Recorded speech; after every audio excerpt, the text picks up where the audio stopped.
নমস্কার বন্ধুরা, আমি পিকু। আজকে আমি আপনাদের সামনে চিংড়ি মাছ আর গাঠি কচুর একটা রেসিপি শেয়ার করব। তার জন্য কিছুটা চিংড়ি মাছ নিয়েছি, আর এখন গাঠি কচুগুলোকে না ছাড়িয়ে মাঝখান থেকে আমি কেটে নিয়েছি। এখন একটু নুন দিয়ে আমি প্রেশারে সিটি দিয়ে নেবো, আর বেশ ভালো করে ধুয়েও নিয়েছি। আর সেদ্ধ করবার পর তো আবারও ধুয়ে নেব। আর এখন একটা প্রেশারে সিটি দিয়ে নিই। আর কি লাগছে বন্ধুরা, আমি সেটা আপনাদের সাথে শেয়ার করছি। কিছুটা চিংড়ি মাছ নিয়েছি, জাল দিয়ে রেখে দিয়েছি, পরে তো আবার ভাজবো। আর সাথে আছে দুটো ছোট সাইজের পেঁয়াজ। আর লাগবে খুব একটা বেশি জিনিস না, কিন্তু খুবই সুস্বাদু একটা রেসিপি আমি করতে চলেছি।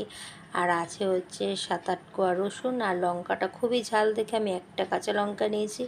লঙ্কার ঝালের পরিমাণ হিসেবে আপনারা বন্ধুরা লঙ্কাটা ইউজ করবেন। এখন আমি পুরো রান্নাটাই সর্ষের তেলে করব। এখন ফ্রাইং প্যানে আমি তেল গরম বসিয়ে দিয়েছি। আর সাথে যেহেতু কাঁচা লঙ্কাটা খুবই ঝাল, আমি বেশি লঙ্কা দেব না, ওই জন্য একটা শুকনো লঙ্কা ভাজতে দিয়ে দিলাম। আর এখন পেঁয়াজটা দিয়ে একটু নুন দিয়েছি, আর 2-4 দানা চিনিটা আমি দিয়েছিলাম। আর পেঁয়াজটা ভাজা হতে হতে সেই ফাঁকে আমি গাঠি কচুগুলো ছাড়িয়ে নিই। দেখুন বন্ধুরা, কত সুন্দর ছালটা উঠে যাচ্ছে। আর একটা আমি বেশি শেয়ার করলাম না, একটুখানি কি দেখালাম আর কি। আর এখন দেখুন পেঁয়াজটা একটু লালচে হয়ে এসছে, এর সাথে আমি ওখানে চিংড়ি মাছটা রসুনটাও ভেজে নেবো একবার। এখন রসুনটা দিয়ে দিয়েছি, এরপর চিংড়ি মাছটা দিয়ে আমি ভালো করে ভেজে নেব, এর মধ্যে পেঁয়াজটাকেও তুলে নেব। আর এদিকে নুনটা তো দেওয়াই আছে, ওই জন্য আমি একটু লঙ্কাটা মাখার জন্য অল্প একটু নুন দিয়ে আমি লঙ্কাটা ডলে নিচ্ছি।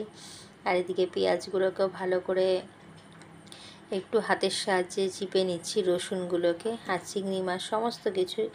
আর এখন আমি গাঠি কচুটা যে সেদ্ধ করে রেখেছি সেটাও মেখে নিচ্ছি বন্ধুরা। একটা দুর্দান্ত স্বাদের দুপুরের ভাতের পাতে খাওয়ার জন্য প্রথম পাতে জমে যায় একটি রেসিপি, চিংড়ি মাছ আর কচুর গাঠির ভর্তা।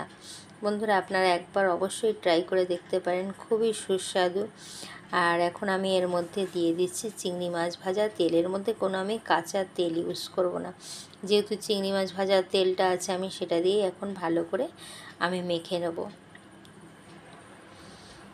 এখন একটু গরম আছে তো একটু বন্ধুরা দেখুন আমি আবারও তেল দিয়ে মেখে নিয়েছি। আর আপনারা চাইলে এর মধ্যে ধনেপাতা দিতে পারেন, কিন্তু যেহেতু আমি চিংড়ি মাছ দিয়েছি, চিংড়ি মাছের একটা নিজস্ব ফ্লেভার আছে, তাই আমি কোনো রকম ধনেপাতা অ্যাড করিনি এর মধ্যে।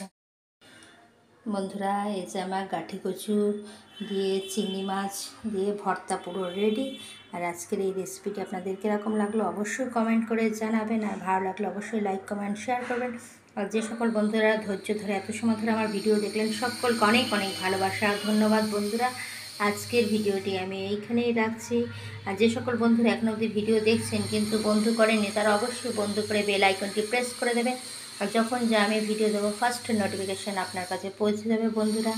টাটা, এইখানেই রাখছি বন্ধুরা।